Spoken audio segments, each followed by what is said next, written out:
We do not believe that legalization of drugs is the way to solve the problem. There are, no doubt, there are divergent views, and as with any other policy, the government of Mexico is ready to have a discussion, but we need to have a very serious discussion.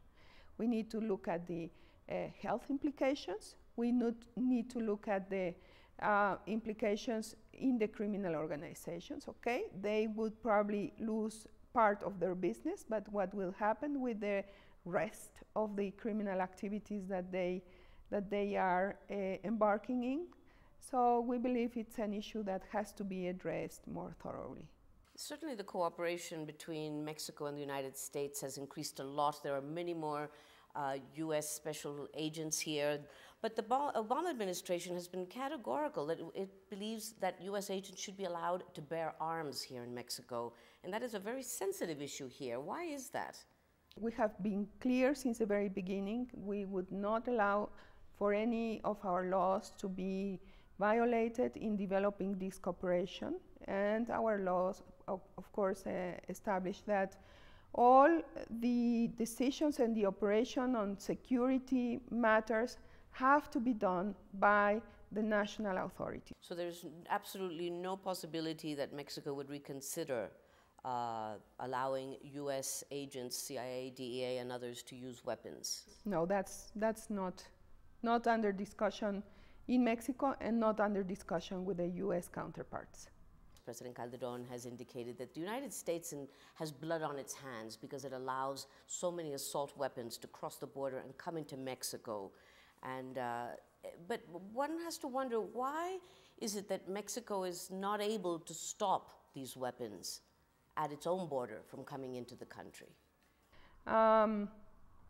In the same way as we feel that, for instance, the U.S. has tried so hard for so many years to stop migration coming into the U.S., and it has not been able to do it. This is the same situation. It is almost impossible. And in fact, the President Calderon has put on the table precisely the idea of having the border sealed. Sealed for what? Sealed for illegal flows. And especially... President Calderon has asked for the Mexican-U.S. border to be sealed. But not through a wall. No, not through the wall. We have spoken about using technology, using modern technology to have non-intrusive inspection of every single vehicle, of every single movement that takes place between the U.S. and Mexico. And why can't this happen? Well, this is something that requires a lot of resources, that neither in the U.S. nor at this point in the Mexican side exist. You can imagine the magnitude of such an effort. And we believe that the real solution to that would be the reinstallation of the assault weapons ban that expired in 2004. And unfortunately, the U.S. Congress is not willing to consider at this point in time.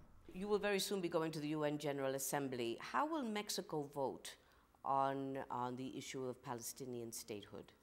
We have not taken a decision. We would need to see what kind of text will be presented. We will make a very careful assessment at that point in time. Of course, Mexico has been the closest friend of the Palestinian cause historically, and we maintain the position that we support the agreement to have two states, one living next to each other in harmony and very well-defined borders and internationally recognized borders. So to us it is clear that the ultimate way to resolve the Israeli-Palestinian issue is through dialogue and negotiation in order to get to a final agreement on the establishment of the two states.